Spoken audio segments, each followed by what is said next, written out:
أعوذ بالله من الشيطان الرجيم. بسم الله الرحمن الرحيم.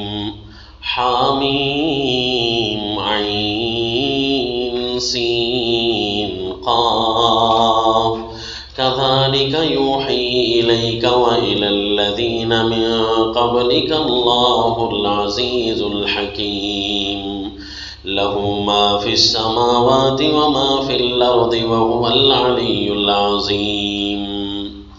سورہ شورى کا اپنے ماقبل صورت کے ساتھ نام کا رابطہ۔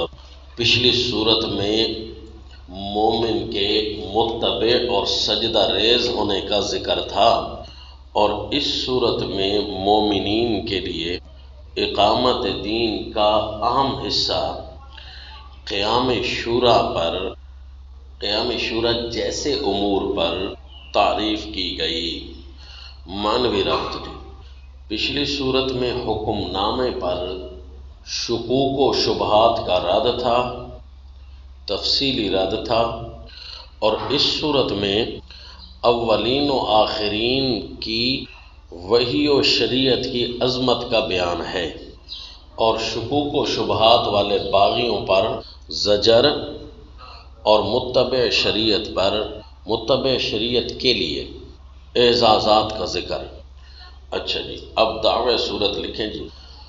وحی و شریعت الدین الی الاولین والآخرین، یعنی من الاولین الی الآخرین، مع زجر البغاة و اصلاح المؤمنین، یعنی دین شریعت پہلوں اور بعد والوں کا ایک ہی ہے۔ ہر دور میں دین شریعت کی اقامت والے مصلحین ہی رہے ہیں، اختلاف صرف باغیوں نے ڈالا۔ بس یہ دعوی صورت جو آپ کو لکھوایا نا، اور آپ کو عرض کیا تھا شروع میں کہ میرے سامنے جتنے بھی بزرگوں کے 5-6 بزرگوں کے جو خلاصہ جات ہیں نا، ان ساروں کے اندر کوئی نہ کوئی ایسے کوڈ ورڈ موجود ہیں کہ بظاہر پڑھنے والا سمجھتا ہے کہ سارے بزرگوں کے اپنے اپنے ابداعات ہیں، لیکن کوئی ایسا جملہ نہیں مل رہا تھا جو وجہ الضبط پر کام کرتا ہو ساری اس صورت پر، اور اس صورت کے مضامین بکھرتے ہوئے نظر آ رہے ہوتے تھے، تو لہذا کوشش کی ہے کہ آپ کے سامنے دعوی صورت ان الفاظ کے چناؤ سے بیان کیا جائے کہ جس میں صورت اب بکھرتی ہوئی انشاءاللہ نظر نہیں آئے گی۔ اب جو دعوی صورت ہوتا ہے اس کے اندر تو کوڈز ہوتے ہیں، اشارات ہوتے ہیں نا کہ یہ کھلے گا کیسے، تو تقسیم صورت جب بھی آپ پڑھتے ہیں اور پھر دعوی صورت کو دیکھتے ہیں تو باقاعدہ ساری صورت ملتی ہوئی نظر آتی ہے۔ اب لکھیں جی تقسیم صورت۔ دعوی صورت کی دونوں وحی پہلی 15 آیات پر مشتمل ہے۔ آیت نمبر 6 تک وحی الاولین اور 7 سے 15 تک وحی الآخرین کا ذکر ہے، اور آیت نمبر 16 سے زجر البغاة ہے جو آیت نمبر 36 تک جائے گا، جو کہ مشتمل ہے 3 قسم کے موانع شریعت کے ازالہ پر۔ آیت نمبر 16 سے 20 تک تینوں موانع کا مقدمتاً اجمالی رد۔ آیت نمبر 21 سے 23 تک ازالہ مانع اول، 24 سے 26 تک مانع دوم کا ازالہ، 27 سے 36 تک مانع سوم کا ازالہ۔ آیت نمبر 30 سے تنویر بر ازالہ مانع سوم، تنویر بر ازالہ مانع سوم۔ نوٹ: پہلے ازالہ کے بعد تخویف، دوسرے ازالہ میں ترغیب، اور تیسرے ازالہ میں دلیل عقلی ہوگی۔ اور اسی میں پھر لکھو نوٹ: انہی موانع میں 3 دلائل عقلیہ اس ترتیب سے ہوں گی۔ آیت نمبر 19 پہلی دلیل بطور مقدمہ زجر، آیت نمبر 28 دوسری دلیل بطور مانع ازالہ، اچھا میں نے 3 دلیل کے لیے لکھی، نہیں 4، 3 کو کاٹ کر 4 لکھی۔ آیت نمبر 29 اور 32 تیسری اور چوتھی دلیل بطور تنویر بر ازالہ۔ یہ جی آپ کے 38 آیتوں کا خلاصہ کیسے ہوا؟ 2 وحی، ابتدا میں وحی الاولین والآخرین، اور پھر زجر جو موانع ثلاثہ پر مشتمل ہے۔ بس اس میں دلائل عقلیہ جو ہیں 4 وہ اسی موانع کے اندر اندر پیش ہوگی، کس ترتیب سے آئیں گی وہ ترتیب آپ کو بتا دی، ٹھیک ہے نا؟ یہ 38 آیتیں حل ہوئی۔ اب آگے لکھیں 39 سے 43 تک اعزاز و ذکر متبعین شریعت، متبعین شریعت، نہیں 39 نہیں، 37 سے 43 تک، آیت نمبر 44 سے 46 تک بغات کی 3 سزاؤں کا ذکر، دنیاوی و اخروی۔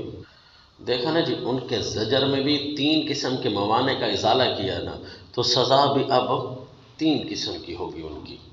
آیت نمبر 47 سے آخر تک تفصیلی ترغیب، یعنی ترغیب البغات، جو مشتمل ہے 4 چیزوں پر: تخویف دنیاوی، تسلی، اور 5ویں دلیل عقلی، اور عظمت وحی۔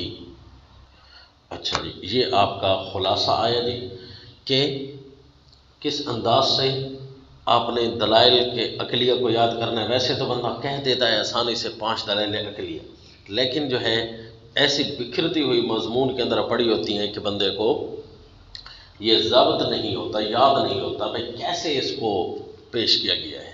تو اب آپ نے ابتدا میں وحی الاولین والآخرین 2 قسم کی وحی کی تفصیل ہے کہ پہلوں پر کیا وحی آئی، پھر آپ پر کیا وحی ہے، پھر اس کے بعد ذکر البغات یعنی زجر کے طور پر باغیوں کا تفصیلی ذکر، اس کے اندر ان کے دین شریعت پر عمل جو نہیں کرتے کیوں نہیں کرتے، کیا موانع ہیں ان کے لیے۔ 3 قسم کے موانع کا تفصیلی رد کیا گیا۔ پہلے معنی کے اندر تخویف ہے، دوسرے معنی کے اندر ترغیب ہے، تیسرے معنی کے اندر دلیل ہے اور دلیل پر تنویر ہے، یعنی ان کو سمجھایا گیا کہ یہ تمہارے دین شریعت پر وحی کے ماننے پر تمہارے پاس معنی کی کوئی صورت ہے تو نہیں، تم کیوں معنی رکھتے ہو۔ اب دیکھو نا یہاں 2 دفعہ ترغیب آ رہی ہے تو بندہ حیران ہے کہ آخر میں بھی ترغیب ہے، شروع میں بھی ترغیب ہے، حالانکہ پہلی ترغیب کیا ہے؟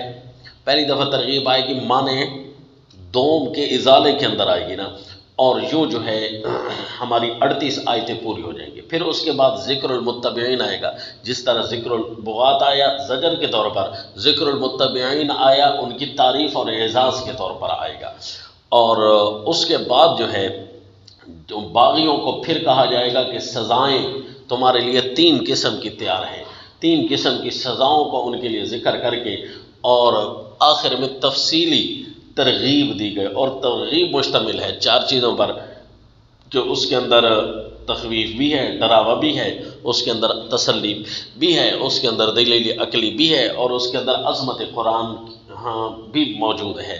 تو یوں کر کے سورت کو ختم کیا گیا۔ اب مختصر سے میں آپ سے فٹنگ کرواتا ہوں، ذرا دیکھیے جی۔ بسم اللہ الرحمن الرحیم، حامیم عین سین قاف، کذالک یوحی الیک وإلی الذین من قبلک اللہ العزیز الحکیم۔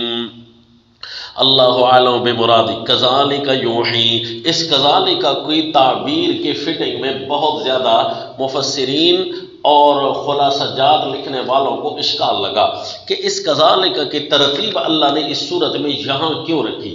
کسی نے کہا کذالک بمعنی لذالک ہے، لیکن اشکال اسی طرح کھڑا رہا۔ کسی نے کذالک کو آگے جا کر ملایا کہ آگے وحی آئی ہے تو جس طرح آپ کو وحی آئی اسی طرح پہلوں کو بھی وحی آئی تھی، لیکن اشکال جوں کا توں کھڑا رہتا ہے۔ میں نے آپ کو ایک ترتیب بتائی تھی سورہ صاد کی کہ اس پر مرتب ہوں گی آگے 38 صورتیں، تو آپ کو پتہ ہے یہ کون سا نمبر چل رہا ہے؟ اور وہاں پر کیا کہا تھا انہوں نے سورہ صاد کے اندر، اَأُنزِلَ عَلَيْهِ الذِّكْرُ مِن بَيْنِنَا بَلْ هُمْ فِي شَكٍّ مِّن ذِكْرِي بَل لَّمَّا يَذُوقُوا عَذَابِ۔ اس آیت پر یہ صورت مرتب ہو رہی ہے، یعنی اصل میں ان کی باتوں کی تعریض کی جا رہی ہے اور جواب دیا جا رہا ہے۔ انہوں نے کہا تھا اَأُنزِلَ، اور یہ 3 صورتیں اسی بات پر مرتب ہو رہی ہیں۔ کتنی صورتیں جی؟ اَأُنزِلَ عَلَيْهِ الذِّكْرُ مِن بَيْنِنَا بَلْ هُمْ فِي شَكٍّ مِّن ذِكْرِي بَل لَّمَّا يَذُوقُوا عَذَابِ، لیکن اس کی ترتیب آپ کو خود آگے جا کر بتاؤں گا۔ اب دیکھیں جی کہ انہوں نے کہا کہ اس پر قرآن نازل ہو گیا، اس بات پر یہ صورت مرتب ہوئی۔ جی قرآن آپ پر نازل ہوا، اسی طرح نازل ہوا جس طرح کہ ہم نے پہلوں پر نازل ہوا۔ اب کذالک کا کوئی اشکال نہ رہا۔ اس کا مطلب ہے یہ کوئی بات پیچھے سے چلی آ رہی ہے، یہ کوئی یہاں سے گفتگو شروع نہیں ہوئی، بلکہ اللہ کریم نے بات کو کہیں اور سے شروع کیا اور اس کو الگ الگ عنوانات کے ذریعے رب کریم سمجھانا چاہتے ہیں۔ یہ فہم المراد ہے جو اس پر ہم پہنچنے کی کوشش کر رہے ہیں کہ ہم کیسے پہنچیں گے کہ اللہ تعالیٰ کی فہم پر، مراد پر جو اللہ ہمیں سمجھانا چاہتے ہیں، افہام پر کیسے پہنچیں گے؟ تو یوں جو سورہ صاد کو مرتب ہوتا دیکھیں گے نا، اصل میں تعریض کی جا رہی ہے کذالک کے لفظ کے ساتھ مشرکین کے اس قول کے جس نے کہا تھا اَأُنزِلَ عَلَيْهِ الذِّكْرُ مِن بَيْنِنَا بَلْ هُمْ فِي شَكٍّ مِّن ذِكْرِي۔ اور پہلے تو کہا تھا نا ما سمعنا بهذا فی الملہ، میں کہتا ہوں آپ بھول رہے ہیں، ما سمعنا بهذا فی الملۃ الآخرہ ان ھذا الا اختلاق۔ پہلوں میں تو ہم نے ایسا نہیں سنا تھا۔ کہا کیسے نہیں سنا تھا؟ پہلوں کی طرف یہ وحی کی گئی تھی۔ ہاں یہ فٹ ہوئی ہے، بندہ بھول جاتا ہے، اس بھولنے کو بھائی یاد رکھنا آیتوں کے کہ ما سمعنا بهذا فی الملۃ الاخرہ، تو اللہ نے ملت آخرہ کا تذکرہ، وحی الاولین کا تذکرہ اس میں کیا، اور کذالک اب فٹ ہو گیا جی، کذالک یوحی الیک وإلی الذین من قبلک اللہ العزیز الحکیم۔ یہ کہتے ہیں کہ ہم نے یہ پہلے تو کبھی نہیں سنی، پہلے تو کسی دور میں، کسی ملت میں، کسی دین میں یہ والی وحی نہیں ہوئی جو تو کر رہا ہے۔ تو جواب دیا نہیں، جس طرح آپ کی طرف وحی کی اسی طرح پہلوں کی طرف بھی وحی کی۔ پہلوں کی طرف کیا وحی دی؟ لہو ما فی السماوات وما فی الارض وہو العلی العظیم۔ اب دور تفسیر میں آپ کو اس کی تفصیل کے مدد دیں گے، لیکن اب تو کیا ہے جی، خلاصہ تفسیر چونکہ شروع ہے نا، لہو ما فی السماوات وما فی الارض، اسی کے وحی کے کتنے حصے تھے جی؟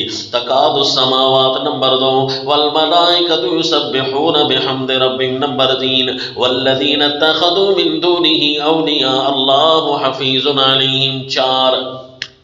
4 چیزوں پر اولین کے وحی بھی مشتمل تھی۔ کیا جی؟ کہ ساری طاقتیں آسمان و زمین کی اللہ کے پاس ہیں۔ آسمان اس حیثیت میں کھڑا ہوا ہے کہ پھٹنا چاہتا ہے۔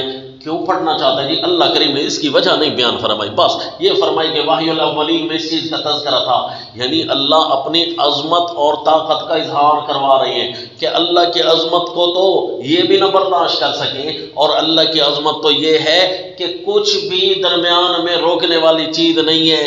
اگر کوئی سورج، چاند، ستارے، آسمان اگر یہ اپنی جگہ چھوڑنا چاہے نا، اللہ کے علاوہ اور کوئی چیز تمہیں کوئی سبب بھی نظر نہیں آئے گا کہ کس نے روکا ہوا ہے، یہ اللہ ہی ہے۔ تو اس کا مطلب ہے ساری طاقتیں اسی کی ہیں، لہذا زمین و آسمان پر پاور اسی کی چلتی ہے، تو حکم نامہ اسی کا نافذ ہونا چاہیے، وہی اسی کی نافذ ہونی چاہیے۔ تم کیسے کہتے ہو کہ یہ والی وحی جو ہے ہم نے پہلی نہیں سنی، اس وحی میں صرف تو کہتا ہے کہ وحی اور قانون اللہ کا نافذ ہونا چاہیے، یہی بات پہلے بھی ہو چکی ہے۔ اور جی والملائکۃ یسبحون بحمد ربہم، اور ان وحیوں کے اندر یہ تذکرہ تھا کہ آسمان و زمین پر موجود فرشتے یہ وحی اور حکم نامے کی اتباع کرنے والوں کے لیے دعا اور استغفار کر رہے ہوتے ہیں، اے اللہ ان کو بچا کر رکھ، اے اللہ ان کی کمی ہو تو ان کے دور فرما، کیونکہ یہ اقامت دین کے اندر مصروف عمل ہیں۔ والذین اتخذوا من دونہ اولیاء، چوتھی بات بھی اس وحی میں موجود تھی کہ جنہوں نے اللہ کے علاوہ کوئی اور نظام بنانے والے بنائے ہوئے ہیں، مددگار، نظاموں میں مددگار، ان کی لجپال اپنی طرف سے کوئی پالنہار کو مشکل کشا بنائے ہوئے ہیں۔ اللہ حفیظ علیہم، اللہ کو وہ سب پتہ ہے، اللہ حفیظ علیم شیخ الہند نے منع کیا، اللہ کو وہ سب یاد ہیں، یعنی اللہ کو پتہ ہے کہ کون کون ہمارے اس زمین پر چلنے کے باوجود اپنی مرضیاں چلا رہے، زمین ہماری ہے، مرضی اپنی چلا رہے، ہمیں خوب پتہ ہے۔ وما انت علیہم بوکیل، اور یہاں سے اب وحی الآخرین شروع ہو رہی ہے۔ وما انت علیہم بوکیل، اے میرے پیغمبر پہلوں والی وحی بھی یہی تھی، آپ کی وحی کا خلاصہ بھی یہی چار چیزیں ہیں۔ وما انت علیہم بوکیل، اگر کوئی نہ مانے تو آپ پر اس کا ذمہ نہیں، اللہ کو خوب پتہ ہے۔ وکذالک اوحینا، یہاں سے وحی الآخرین شروع ہو گئی، یعنی آپ صلی اللہ علیہ وسلم کو کون سی وحی ہوئی؟ وکذالک اوحینا الیک قرآنا عربیا لتنذر ام القری ومن حولها، اب آپ کے پاس بھی اسی طرح حکم نامہ آ چکا ہے جو تاکہ ام القری، اس ساری بستیوں کی جو مرکزی آبادی ہے کون سی؟ یہ مکہ، یہاں پر آپ لوگوں کو ڈر سنائیں، ومن حولها، اور جو اس کے ارد گرد ہیں، اور خدا کی قدرت پر قربان کہ اللہ نے آخری نبی اس بستی میں بھیجا ہے جو پوری روئے زمین کے لیے مرکزی آبادی کی حیثیت رکھتی ہے۔ وَكَذَلِكَ جَعَلْنَاكُمْ أُمَّةً وَسَطًا کے اندر بھی یہی اشارہ ہے کہ تم کو ہم نے وسط امت اسی لیے بنایا کہ تمہارا قبلہ بھی وسط ہونا چاہیے، اعلیٰ، وسط الشیء اعلیٰ ہو، کسی اعلیٰ کعبہ ہم نے تمہیں دیا ہے، اعلیٰ گھر تمہیں دیا ہے، کیونکہ یہ مرکزی آبادی، پوری روئے زمین کی مرکزی آبادی یہی گنی جاتی ہے جی، اور یہ مردم شماری کے لحاظ سے بھی اور زمین کے کٹاؤ کے لحاظ سے بھی یہ مرکزی آبادی ہے، اور یوں سے نور پھیلتا ہے جی، ہر طرف اس کی کرنیں برابر جاتی ہیں جب مرکزی آبادی پر جو نور چمکا جی۔ وَلَوْ شَاءَ اللَّهُ لَجَعَلَهُمْ أُمَّةً وَاحِدَةً، اس وحی الآخرین میں تذکرہ آ رہا ہے کہ یہ وحی ہم نے کیوں کی کہ فریق فی الجنت و فریق فی السعیر، کہ کچھ ماننے والے ہوں گے تو جنت میں جائیں گے، جو نہیں مانیں گے تو جہنم میں جائیں گے۔ اے اللہ اس سارے لوگوں کو ایک طرح ہی بنا دیتا، تو اللہ فرماتے ہیں میری طاقت تو تھی، میں اگر چاہتا تو ساروں کو ایک بنا دیتا، لیکن ان کے اختیار پر چھوڑا کہ تم اپنے اختیار سے دین اسلام کی طرف آؤ، تم پر کچھ جبر نہ ہو۔ ام اتخذوا من دونہ اولیاء، پھر اس کے باوجود انہوں نے اللہ کے مقابلے میں کام بنانے والے، دیکھا جی، ام اتخذوا من دونہ اولیاء، والذین اتخذوا من دونہ اولیاء، پیچھے بھی تذکرہ تھا، یہاں بھی ہے، وہ وحی الاولین میں تھا اور یہ وحی الآخرین میں ہے، یہاں بھی وہی ہے۔ فاللہ هو الولی، ان لوگوں کو چاہیے ایک اللہ ہی کیوں بنا لے، اللہ ہی طاقتور ہے، اور تم ساروں کو ایک ہی بنا سکتا تھا، لیکن اللہ نے تمہارے اختیار میں چھیڑ دیا، اختیار تمہارا ہے، اب مرضی تمہاری، بجائے اختیار کے اختلاف کر ڈالا ان باغیوں نے۔ وَمَا اخْتَلَفْتُمْ فِيهِ مِنْ شَيْءٍ فَحُكْمُهُ إِلَى اللَّهِ، یہ ساری وحی ہے، اور اس وحی کے اندر خطاب کی صیغے اب شروع ہو رہی ہے، کیونکہ پہلے وحی کا مقدمہ پیش کیا وحی الاولین، اس کے اندر غیبوبت کے صیغے تھے، اب براہ راست وحی کے اندر کیا موجود ہے؟ یہ موجود ہے۔ وَمَا اخْتَلَفْتُمْ فِيهِ مِنْ شَيْءٍ فَاطِرُ السَّمَاوَاتِ وَالْأَرْضِ جَعَلَ لَكُم مِّنْ أَنفُسِكُمْ أَزْوَاجًا اور شرع لکم من الدین لہو مقالید السماوات والارض۔ کیوں جی، میں نے آپ کو عرض کیا تھا کہ یہ جو ہے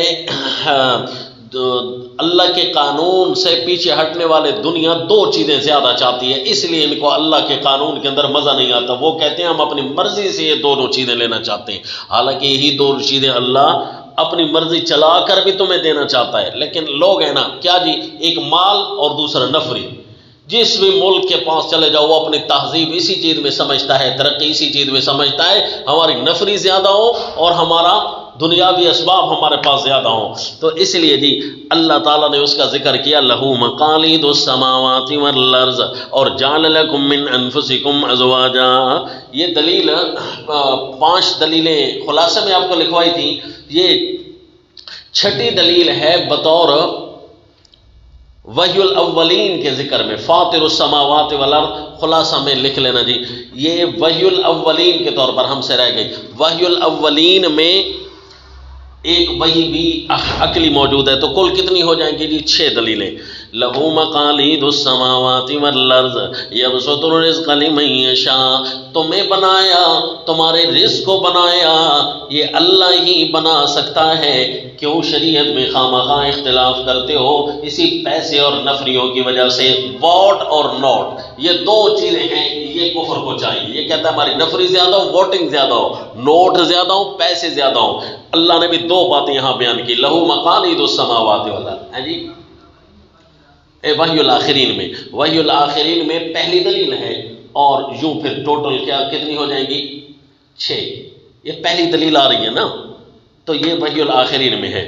شرع لکم من الدین ما وصى به نوحا، ابھی بھی خطاب جاری ہے، اس کا مطلب یہ ہے کہ وہ وحی الآخرین کا تذکرہ ہے، بعد میں لکھ لینا، صرف آپ کو سمجھا دیا، خیر ہے۔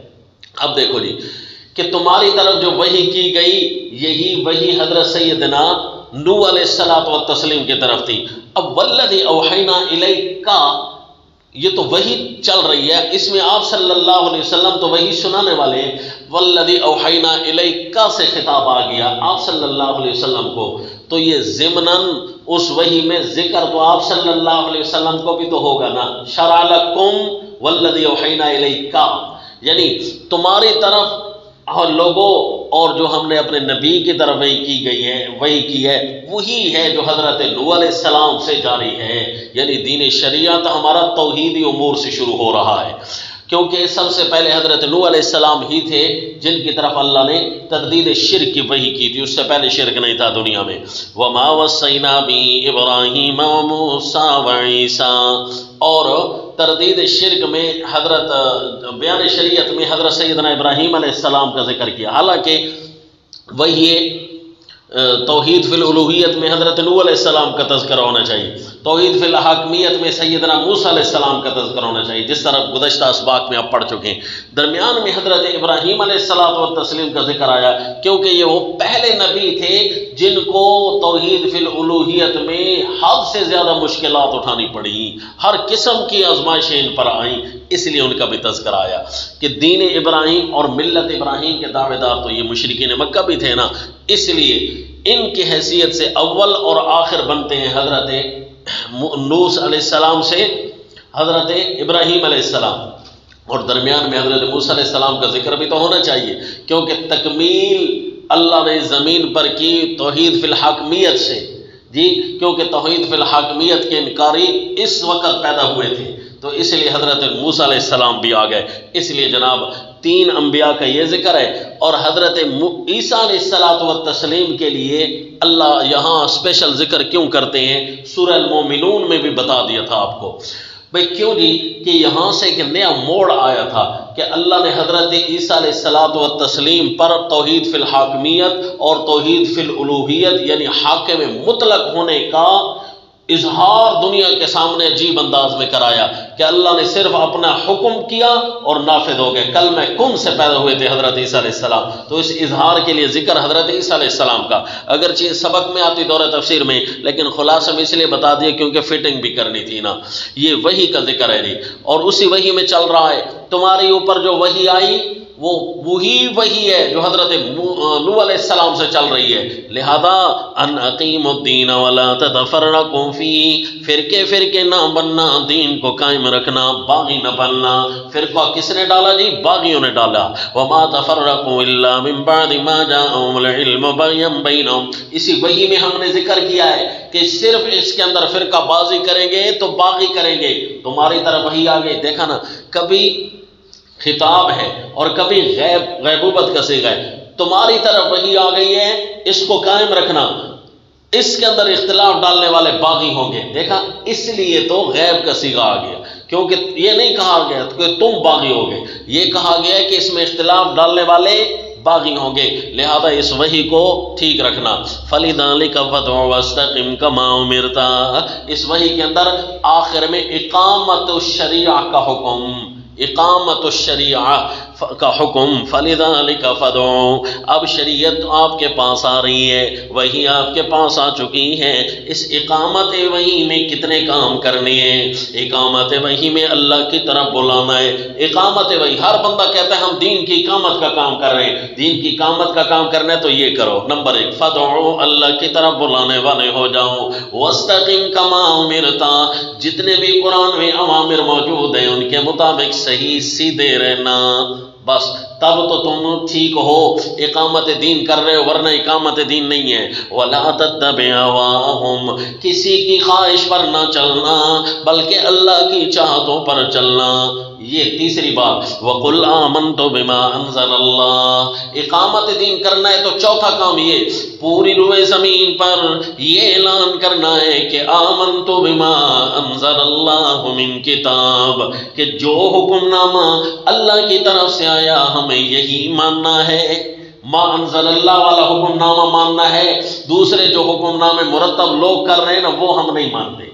قل آمنت بما انزل اللہ من کتاب وامرت لأعدل بینکم، اور یہ پانچویں بات کا مجھے حکم دیا گیا ہے اس زمین پر اللہ کا حکم نامہ نافذ کرنے کے لیے، اقامت دین کے لیے ضروری ہے کہ لوگوں کے درمیان ہر طرف کا انصاف ہو، امیر کے لیے اور قانون، غریب کے لیے اور قانون، نہ اقامت دین یہ نہیں ہوگی، یہ تو پھر اقامت الاہواء خواہشات کی اقامت بنے گی۔ یہ 5 اللہ ربنا و ربکم لنا اعمالنا ولکم اعمالکم۔ چھٹی بات اقامت دین میں یہ اعلان واضح کرا دو، اللہ ہی ہمارا حاکم ہے، اللہ ربنا و ربکم، اللہ ہی ہمارا حاکم مطلق ہے جس کی مرضیاں چلیں گی، و ربکم، وہی تمہارا بھی حاکم مطلق ہے، نہ ہمارا جسم ہماری مرضی نہ تمہارا جسم تمہاری مرضی، بلکہ جس کا عطا کرتا ہے مرضی اسی کی۔ لنا اعمالنا ولکم اعمالکم، اس زمین پر رہتے ہوئے ہم نے بھی کچھ کام کرنے ہیں اور جو تمہاری مرضی ہے تم کام کرو۔ ہم کون سے کام کریں گے؟ لنا اعمالنا اقامت دین والے ہیں، کون سے؟ وَلَكُمْ أَعْمَالُكُمْ، تمہارے کیا کام ہوں گے؟ بغاوت دین والے۔ لا حجت بیننا وبینکم، کوئی حجت چل ہی نہیں سکتی تمہارے اور ہمارے درمیان اس حکم نامے کے علاوہ، نیچے لکھ لو، اس حکم نامے کے علاوہ کوئی حجت اور دلیل سنی بھی نہیں جائے گی، ہے جو نہیں، لا حجت ہے جو نہیں۔ اللہ یجمع بیننا والیہ المصیر، یہ اقامت دین والا سفر کہاں تک جائے گا؟ بیان انتہائی سفر، یہ ہمارا سفر جائے گا یوم الجمع تک، جس دن اللہ ساروں کو جمع کرے گا۔ اور یہ وحی الاولین والآخرین پوری ہوئی۔ اور والذین یحاجون فی اللہ، اب یہ آ گیا کہ ذکر کن کا؟ باغیوں کا ذکر آیا، اور کس انداز میں؟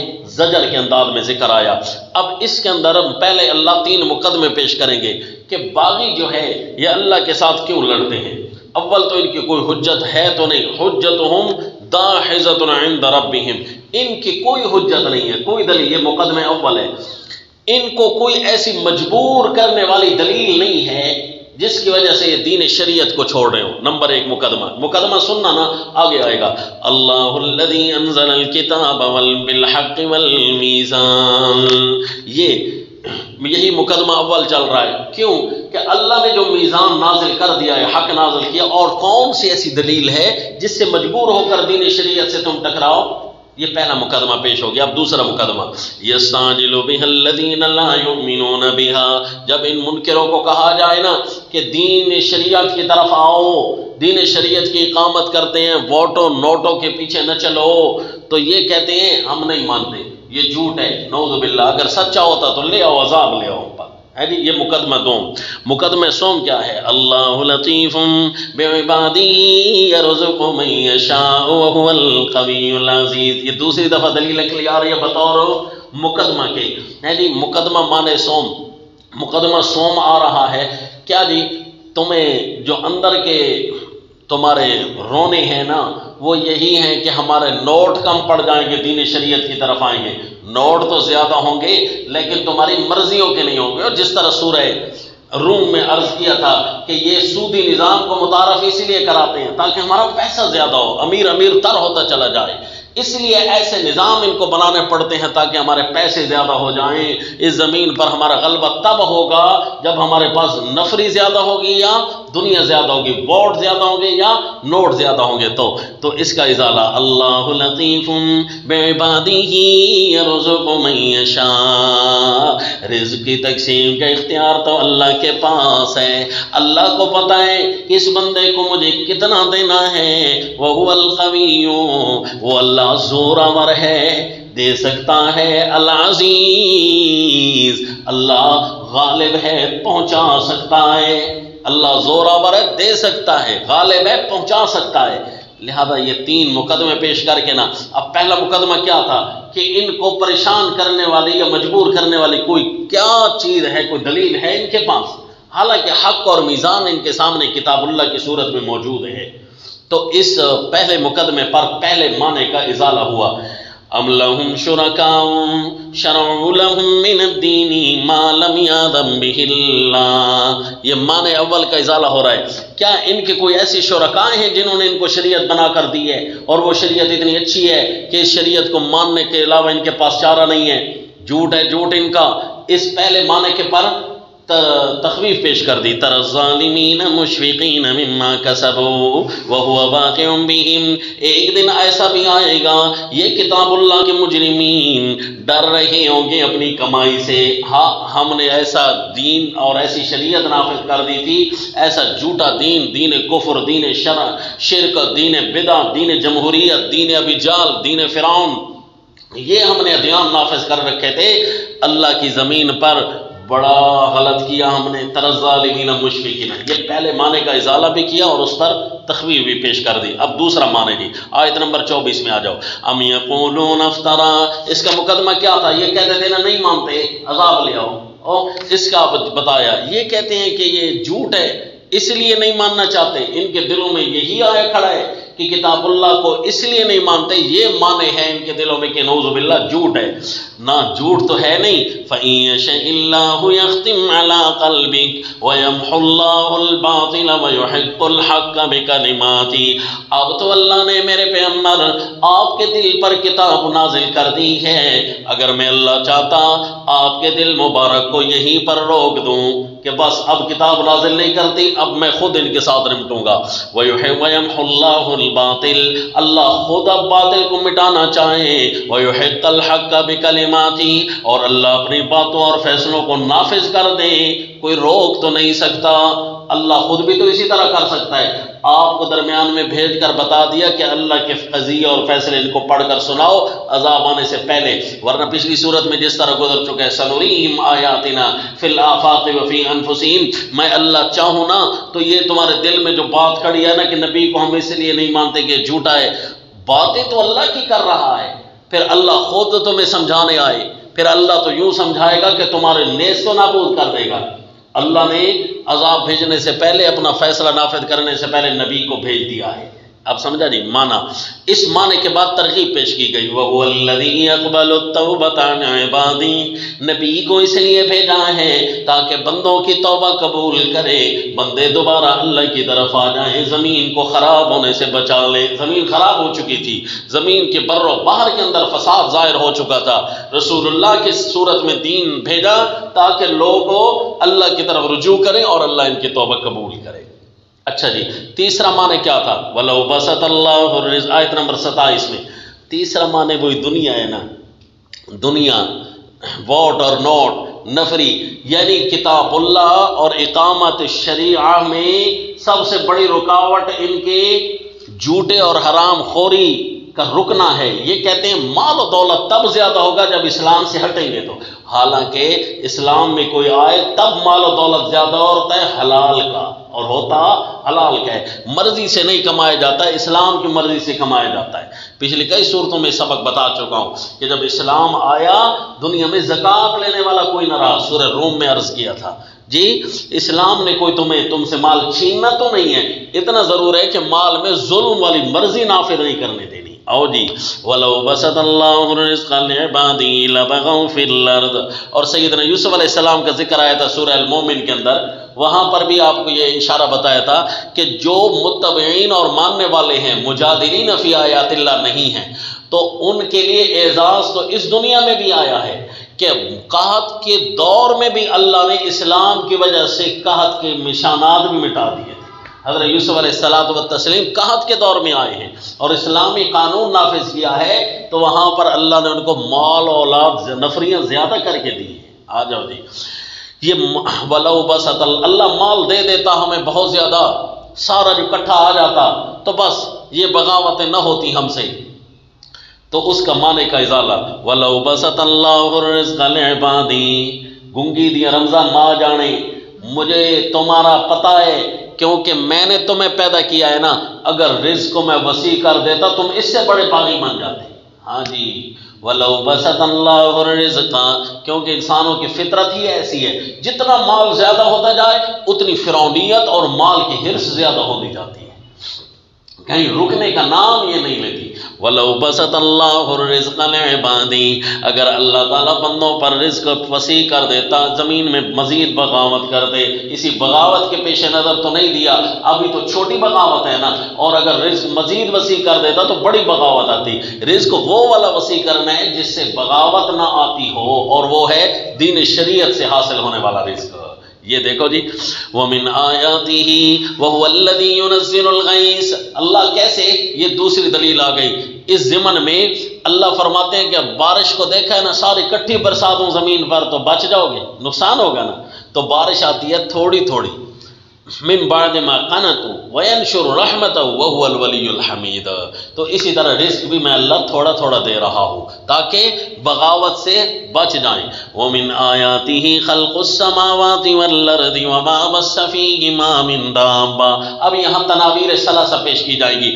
پہلی دلیل تنویر کے طور پر، دیکھتے نہیں ہو آسمان و زمین اور اس کے اندر جتنے بھی جانور اللہ نے پھیلا دیے، یہ اللہ ہی نے پھیلائے ہیں، اگر یہ سارے اکٹھے آ جاتے تو زمین پر فساد ہی ہوتا نا، زمین پر رہنے ٹھہرنے کی جگہ ہی نہ ہوتی۔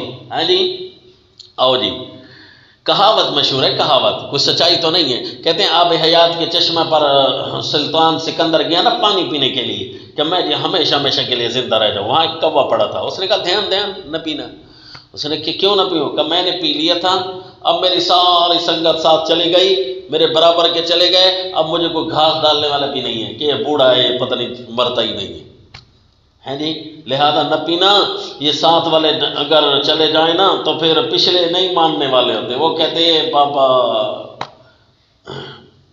پھر صحت کے لیے لوگ ختم نہیں پڑھواتا پھر وہ کہتے ہیں آسانی سے روح پرواز کر جائے اس لیے یاسین پڑھوائی جاتی جی۔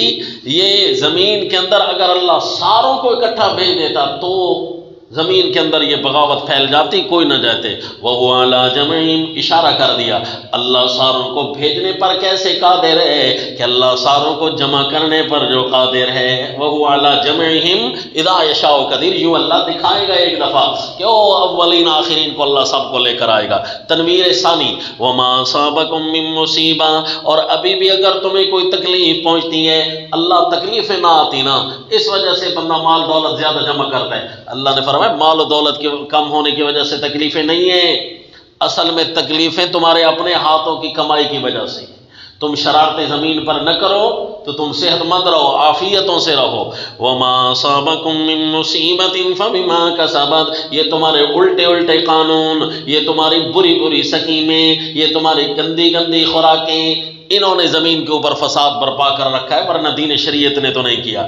اب تیسری تنویر وَمِنْ آیَاتِهِ الْجَوَارِ فِي الْبَحْرِ كَالْأَعْلَامِ، دیکھتے نہیں ہو او پانی کے چہرے پر چلنے والے بڑے بڑے جہاز، اور پھر ان کو ہوائیں لے کر جا رہی ہوتی ہیں۔ اگر اللہ چاہے آکسیجن ختم کر دے ہواؤں سے، اللہ ہوا کو رکا دے، اِن یشاء یسکن الرِّیحَ فَیَظْلَلْنَ رَوَاکِدَ، ٹھہر جاتی ہیں کہ نہیں ٹھہر جاتی، اور یہیں پر اللہ تمہیں تباہ بھی کر سکتا ہے، اور یہیں پر اللہ ہواؤں کو چلا کر بڑے سے بڑی چیزیں کمزور سے کمزور سطح پر بھگا کر لے جا رہا ہوتا ہے۔ اس لیے اللہ کو دینے میں کوئی کمی نہیں ہے، اللہ کمزور جگہ سے بھی تمہیں بہت کچھ دے گا۔ اصل میں تمہاری بغاوت دنیا کو نقصان دے گی، یہ وجہ معنی یہ پیش ہوا۔ اس لیے وحی کو ماننا و حکم نامے کی وحی جو ہے نا، اس کو روکنے میں کوئی معنی تمہارے پاس نہیں ہے، شریعت ایک ہی چلی آ رہی ہے۔ اب بتاؤ ما سمعنا بہذا فی الملۃ الاخرہ کہنے والے کہ اصل میں مرنا تمہارا کوئی اور ہے، یہ ممانے تھے تمہارے، ورنہ تو شریعت شروع سے ایک ہی آ رہی ہے۔ اصل بغاوت تم کرنا چاہتے ہو اس زمین پر۔ او جی جتنا بھی تمہارے پاس ہو نا، کتنا جمع کر لو گے؟ ما اوتیتم من شیء فمتاع الحیات الدنیا، پھر بھی تو صرف دنیا کا ساز و سامان ہے۔ یہاں سے دنیا پر کیا ترقی کر لو گے؟ کتنی ترقی کر لو گے؟ 20 کلومیٹر اوپر اڑ لو گے، 100 کلومیٹر اوپر اڑ لو گے، ہزاروں کلومیٹر اوپر چلے جاؤ گے، پھر ہے تو پھر بھی اسی طرح زوال نہ۔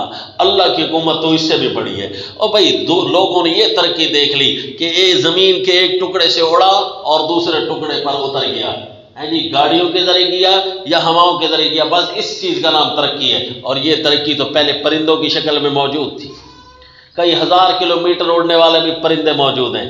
مومن کو یہ ترقی نہیں چاہیے جس کا سفر زمین سے زمین تک کا ہو، مومن کو یہ سفر چاہیے، یہ ترقی چاہیے جس کا سفر زمین سے فرشوں سے عرشوں تک پرواز کرنے والا ہو، جس طرح کہ ہمارے نبی صلی اللہ علیہ وسلم کو اللہ تعالیٰ نے یہ ترقی نصیب فرمائی ہے۔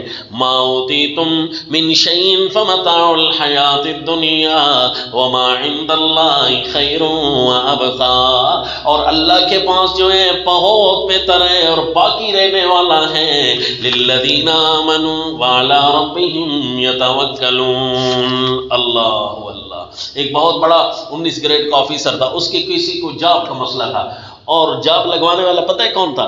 یہ اتھارٹی تھی اس سے بھی بڑے آفیسر کی، جی یہ اتھارٹی تھی ایک حافظ قرآن کی۔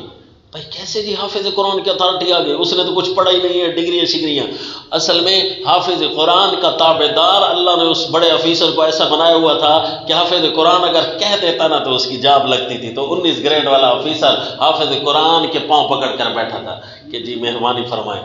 اب یہاں پر منظر کشی کیا ہونی چاہیے؟ منظر یہ ہونا چاہیے کہ ایک بندہ ہے جس نے 30 سال غرق کر کے دنیا کی ایک ترقی حاصل کرنے کی کوشش کی ہے، لیکن اس ترقی نے اس کو ہیرو سے زیرو بنا کر بٹھایا ہوا ہے، اور ایک اللہ کی پاور ہے دی ہوئی، وہ چند لفظوں کے لیے پڑھنے والا، کتاب اللہ کو بڑے آسانی سے حاصل کرنے والا، علم بھی آسان ہے بھی تھوڑا، لیکن اس کی زبان ہلتی ہے اور بڑے سے بڑا کام بھی ہو جاتا ہے۔ یہ اللہ مناظر دکھاتا ہے، یہ اللہ کر کے سمجھاتا ہے۔ اسی طرح بڑے بڑے پائلٹ آئے جو انہوں نے بڑی تعلیم کی، جی ایئر فورس کے اوپر بڑا پیسہ خرچ کیا، غرق کیا، اور اس کے بعد جا کر چھوٹا سا پائلٹ بنا، مہینے میں ایک دفعہ پرواز کے لیے اس کو کرسی پر بٹھا دیا جاتا ہے جہاز کے اندر۔ اور آئے افغانستان والے، ان کے پاس کھانے کو بھی کچھ نہیں تھا، تو ان کے پیرٹ جو ہے نا جہازوں کو بھگا رہے ہوتے ہیں، اور کھانے کے لیے بھی پیسے ہیں تمہارے پاس؟ کہا جی کھانے کے لیے روٹی کے بھی پیسے پورے نہیں تھے، پیاز کھا کر پیرٹ جو ہے جہاز بھگا رہے تھے۔ تیل بہت موجود ہے جہاز چلانے کے لیے، البتہ کھانے کے لیے ہمارے پاس کچھ نہیں تھا، تو وہ جی انہوں نے بھگا دیا، 2-3 دن لگے کسی ایک پیرٹ سے جا کر سیکھ لیا اور بھگا کر دکھا دیا۔ انجینئر بننے میں بھی دیر نہ لگی، حتیٰ کہ جس کے پاس کروڑوں کی گاڑی ہے وہ پڑھا لکھا ہے اور وہ گاڑی بنا نہیں سکتا، اور جو گاڑی بنا سکتا ہے وہ جو ورکشاپ پر بیٹھنے والا مستری مزدور ہے وہ سب سے بڑا جاہل ہے۔ اس کو جاہل کہتے ہیں جو کروڑوں کی گاڑی بنا رہا ہے، اور جو کروڑوں کی گاڑی چلا رہا ہے وہ جاہل نہیں ہے، وہ پڑھا لکھا ہے۔ یہ تو ہے دنیا۔ پھر اس کے اندر علم آپ نے کس کو کہہ دیا؟ اس گاڑی چلانے والے کو علم کے ساتھ تعبیر کیا یا گاڑی جوڑنے والے کو عالم کہنا چاہیے؟ ہاں جی اصل تو ڈگریاں اس کے پاس ہیں۔ ہاں جی فما اوتیتم من شیء فمتاع الحیات الدنیا، ہے تو ساری کی ساری زندگی دنیا کے نفع، وما عند اللہ خیر، اور جو اللہ دیتے ہیں وہ بہت بہتر ہوتا ہے، وابقا للذین آمنوا، اور زیادہ باقی رہنے والی چیز ہے مومنوں کے لیے، وعلی ربہم یتوکلون۔ اب آگے جی ذکر متبعین الشریعہ، شریعت کے ہر دور میں جو متبع رہے ہیں ان کا ذکر، والذین یجتنبون کبائر الاسم، اللہ نے ان کے یہ 3 اوصاف وہ ذکر کیے ہیں جو اصول فوز ثلاثہ ہوتے ہیں۔ کون سے؟ ظلم نہیں کرو، شرک نہیں کرو، احسان کرو، یہ تینوں صفتیں اللہ نے ان کی یہاں بیان فرما دی۔ بس جی مزید تفصیل تو دور تفسیر کے سبق میں ہوگی، لیکن یہاں آپ کو خلاصے میں بتا دیا کہ یہ ذکر جو ہے اپنوں کا کس انداز سے کیا کہ جب وہ زمین پر آتے ہیں نا دین شریعت کے متبین، وہ 3 کام ہی کرتے ہیں، اور ہمیں چاہیے 3 کام۔ ایک تو ظلم ختم، ہر قسم کا احسان عام ہو جاتا ہے، اور اللہ کے ساتھ نہ شرک فی الالوہیہ کرتے ہیں نہ شرک فی الحاکمیت کرتے ہیں، یہ 3 قسم کے کام کرتے ہیں۔ آ جاؤ جی، وَمَن يُضْلِلِ اللَّهُ فَمَا لَهُ مِن وَلِيٍّ مِّن بَعْدِهِ۔ آیت نمبر 44 سے کیا لکھوایا تھا آپ کو؟ آیت نمبر 44 کے اندر کیا ہوگا؟ آئیں نہیں سمجھ آئی؟ 3 سزاؤں کا ذکر ہوگا نا، یعنی وہ جو جن پر زجر پیش کیا، اور ان زجر والوں نے کیا کہا تھا کہ 3 قسم کے موانع ہمارے پاس ہیں، تو اللہ نے اب ان کی 3 سزاؤں کا ذکر کرنا ہے۔ اگر اپنے نہیں بنتے نا متبع شریعت تو 3 سزاؤں کا سامنا کرنا پڑے گا۔ نمبر 1 کیا کہا تھا جی انہوں نے پہلے؟ کہ ہمارے کچھ اگوان ایسے ہیں جنہوں نے ہمیں دین بنا کر دے رکھا ہے، ان کے نظام پر ہم چلتے ہیں، دین جمہوریت مثال دے رہا ہوں۔ تو اس کا جواب دیا وَتَرَى الظَّالِمِينَ لَمَّا رَأَوُا الْعَذَابَ يَقُولُونَ هَلْ إِلَىٰ مَرَدٍ مِّن سَبِيلٍ وَتَرَاهُمْ يُعْرَضُونَ عَلَيْهَا خَاشِعِينَ مِنَ الذُّلِّ۔ اور دوسروں کے دینوں پر چلنے والوں جب پکڑ کا ٹائم آتا ہے تو یہ کہتے ہیں ہے کاش یہاں سے کوئی لوٹائے، پکڑ آ گئی ہے، آزمائش آ گئی ہے، یہاں پر ہمیں کوئی لوٹائے تاکہ واپس جائیں اور اللہ کے دین پر عمل کریں۔ اللہ وَتَرَاهُمْ يُعْرَضُونَ عَلَيْهَا خَاشِعِينَ مِنَ الذُّلِّ۔ اور کاش دوسری سزا، اور کاش کے اچھا ہاں وہی اسی پہلی سزا کی تفصیل ہے۔ وَتَرَاهُمْ يُعْرَضُونَ، یہ دوسرے دینوں پر چلنے والے اور اپنے آپ کو تہذیب یافتہ سمجھنے والے آگ پر کھڑے ہوں گے نا جب، خاشعین علیہا خاشعین من الذل، او شرم کی وجہ سے، ذلت کی وجہ سے آنکھیں جھکی ہوئی ہوں گی۔ ہم نے تو کہا تھا یہ بڑی تہذیب یافتہ دین ہے، تہذیب یافتہ ہمارا قانون ہے، لیکن اس نے تو ہمیں آگ پر لگا دیا۔ اور قرآن نے کہا جمہوریت کا سب سے بڑا بانی کیا ہوگا؟ وہ آگ کی طرف لے کر آئے گا۔ مَا لِيَدْعُوكُمْ إِلَى النَّجَاةِ وَتَدْعُونَنِي إِلَى النَّارِ۔ مرد مومن نے بھی اسی طرح کہا يَقْدُمُ قَوْمُ يَوْمَ الْقِيَامَةِ فَأَوْرَدَهُمُ النَّارَ بِئْسَ الْوِرْدُ الْمَوْرُودُ۔ یہ شیطان جو ہے نا ما امر فرعون برشید، فرعون کا جو بانی جمہوریت تھا اس کا کام کو ٹھیک نہیں تھا، بلکہ يَقْدُمُ قَوْمُ يَوْمَ الْقِيَامَةِ فَأَوْرَدَهُمُ النَّارَ، سارے جمہوریوں سے پہلے اگوان بن کر آگ میں شامل ہو رہا ہوگا۔ ہاں جی یہ دین جمہوریت بنانے والا تھا نا، کیونکہ سب سے پہلے یہی، اور اسی لیے اللہ نے اس کا ذکر کیا یقدم قوم یوم القیامہ۔ کسی اور کافر کا ذکر اللہ نے اس انداز میں نہیں کیا، کیونکہ یہ سب سے بڑا جمہوری تھا اور اس نے ہی جمہوریت کی بنیاد ڈالی تھی، جس طرح سورہ القصص میں آپ پڑھ چکے ہیں۔ وقال الذين آمنوا ان الخاسرين الذين خسروا، دوسری سزا انہوں نے کیا کہا تھا کہ یہ قرآن جھوٹا ہے، نعوذ باللہ، قرآن کی کوئی حیثیت نہیں ہے، ویلیو نہیں ہے، یا صرف چومنے چاٹنے کے لیے آیا ہے، باقی اور یہ نظام حیات نہیں سکھاتا۔ اب تو نقصان میں کھڑے ہوں گے۔ ان الخاسرین الذین خاسروا، مومن کہہ رہے ہوں گے، متبع شریعت کہہ رہے ہوں گے آج تو بڑا نقصان اٹھایا ہے انہوں نے، اپنے آپ کو بھی نقصان میں ڈالا، اپنے ماننے والوں کو بھی نقصان میں ڈالا۔ الا ان الظالمین فی عذاب مقیم، بڑا ظلم کیا تھا تم نے کتاب اللہ کو جھٹلا کر۔ اچھا جی تیسرا معنی کون سا تھا؟ کہ یہ جو ہے دنیا ہمارے پاس زیادہ ہوگی نا، ہم کامیاب ہو جائیں گے، واٹ اور نوٹ، نفریاں زیادہ ہوں گی۔ تو اللہ نے بتایا ما کان لہم من اولیاء، تیسری سزا، یعنی 3 سزائیں ہیں جو مرتب ہو رہی ہیں انہیں موانع ثلاثہ پر، یہ تیسری سزا ہے۔ وما کان لہم من اولیاء، دوسری سزا تھی وقال الذین آمنوا ان الخاسرین، یہ مرتب تھی۔ پہلی تھی یہ یقولون هل الی مرد من سبیل وتراہم یعرضون علیہا خاشعین، یہ پہلی سزا تھی، یعنی 3 سزائیں ہیں مرتب ہیں موانع ثلاثہ پر جو زجر میں گزر چکی ہیں۔ او جی آخر میں تفصیلی ترغیب، استجیبوا لربکم، اے باغیو اپنے رب کو مان لو، ورنہ تو تخفیف دنیاوی، یوم لا آیاتی یوم لا مرد له، ترغیب کتنی چیزوں پر مشتمل ہوگی؟ 4 پر۔ نمبر 1 تخفیف دنیاوا پر، آیاتی یوم لا مرد له من اللہ، ایک ایسا دن آنے والا ہے اللہ سے تمہیں کوئی بچا نہیں سکے گا۔ نمبر 2، اگر کوئی اعراض، یہ تسلی پر مشتمل ہے، اگر تم اعراض کریں، اگر یہ اعراض کریں میرے پیغمبر، تو پھر آپ کا کام تو صرف بیان کرنا ہے، باقی تو آپ کی کوئی ذمہ داری ہم نے نہیں لگائی۔ اور تیسری بات دلیل پر، للہ ملک السماوات والارض، ترغیب دلیل پر مشتمل ہے۔ لوگوں کیا چاہیے تمہیں اس جمہوری دنیا میں یا باطل ادیان میں رہ کر کیا چاہیے؟ ووٹ اور نوٹ چاہیے نا، نفریاں اور پیسہ چاہیے نا، یہ تو اللہ کے پاس ہے۔ للہ ملک السماوات والارض یخلق ما یشاء یہب لمن یشاء اناثا۔ دیکھا جی، اللہ نے نفریوں کا ذکر کیا۔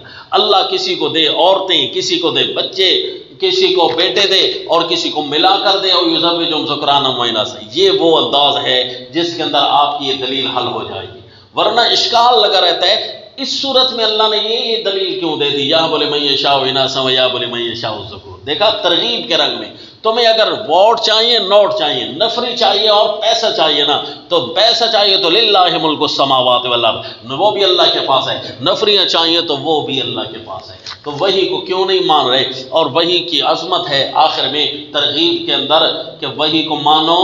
وہی تو براہ راست اللہ کی طرف سے یوں آتی ہے، اللہ کسی بشر کے ساتھ بھی کلام کرے تو وہی کی صورت میں، پردے میں، یا فرشتے کے ذریعے اللہ اس کے ساتھ کلام کرتا ہے۔ وہی اشارہ، وہی کا معنی اشارہ۔ تو اللہ اشارے کے ذریعے کلام کس طرح کرتا ہے؟ وہ اشارات کا ذکر مختلف احادیث طیبہ میں آیا۔ وہ اشارہ جس کو ہو رہا ہوتا ہے نا، وہی جانتا ہے، سمجھا جی؟ اور یا پھر اللہ تعالیٰ اس کے ساتھ وراء حجاب کلام کرتے ہیں، جس طرح حضرت موسیٰ علیہ السلام کے ساتھ کلام کی۔ یا اللہ درمیان میں رسول بھیجتے ہیں، رسول اللہ بھیجتے ہیں جیسے باقی انبیاء کی طرف بھیجا۔ تو یہ اتنی بڑی عظیم کلام کے کلام کرتے ہوئے بھی بہت کچھ آداب ہیں، اتنی بڑی وحی کی عظمت ہے۔ وَكَذَلِكَ أَوْحَيْنَا إِلَيْكَ رُوحًا مِّنْ أَمْرِنَا، اے میرے پیغمبر بالآخر ہم نے وحی آپ کی طرف کی ہے۔ آپ کو پتہ نہیں تھا کہ میں کیسے کتاب بیان کروں، کوئی ایسی چیز، ایسا دستور، نظام حیات میرے پاس مرتب ہونا چاہیے، لیکن آپ کو پتہ نہیں تھا کہ اس بھولی قوم کو کس نظام حیات پر میں لگاؤں۔ سوچتے آپ ضرور تھے، پتہ تھا اللہ کے نبی کو یہ جس ڈگر پر یہ چل رہے ہیں نا، یہ خراب ہے، کیونکہ زمین ان کی ہے نہیں اور مرضیاں ان کی چل رہی ہیں۔ یہ کیوں؟ یہ اللہ کی زمین پر مرضیاں اپنی کیسے چلا سکتے ہیں؟ ہوتا تو یوں نہیں ہے، لیکن میں نے نظام حیات کیسے مرتب کر کے دوں؟ لہذا اللہ کے نبی اسی سوچ میں رہتے تھے۔ ولل ایمان، لوگوں کو اللہ کو منوانا کیسے ہے اس کا بھی آپ کو پتہ نہیں تھا۔ وَلَكِنْ جَعَلْنَاهُ نُورًا، پھر ہم نے قرآن کی روشنی آپ کو عطا کی، آپ کو پتہ چل گیا کہ اچھا اس طریقے سے نظام حیات مرتب کرنا ہے۔ دیکھو حکم نامے کی تفصیل چل رہی ہے نا، صراط اللہ الذی لہ ما فی السماوات وما فی الارض، یہ ہے اللہ کا راستہ، اللہ کے راستے کو مان لو۔ جس طرح کہ پچھلی صورت، اس صورت کے شروع میں تھا نا، لہ ما فی السماوات وما فی الارض، وحی الاولین میں یہی تذکرہ تھا اور وحی الاخرین بھی یہی ہے۔ صراط اللہ الذی لہ ما فی السماوات وما فی الارض، شروع میں بھی لہ ما فی السماوات وما فی الارض، زمین جس کی ہے، آسمانوں کے اوپر اختیارات جس کے ہیں، یہاں پر قانون بھی اسی کی مرضیوں کا چلنا چاہیے، یہی سیدھا راہ ہے۔ الا الی اللہ تسیر الامور، بالآخر دوسرا جہان بنے گا تو وہ بھی اللہ کی طرف سارے کام لوٹ کر جائیں گے۔ اب بتاؤ تو صحیح، حاکم کسی جہان میں غیر کو کیوں کیسے تم بنا لو گے؟ اس کی ذرا بھی پاور نہیں ہے۔ یہ تھی جی سورہ شورا کا خلاصہ اور اس کے بکھرے ہوئے مضامین کی خوبصورتی کے ساتھ جو آپ کو جمع کر دیا گیا، وحی الاولین والآخرین، اور اس طرح ذکر المومنین اور ذکر البغاة اور ان کی ترغیب، بس اس چیزوں پر صورت پوری ہو گئی ہے جی۔ وما علینا الا البلاغ۔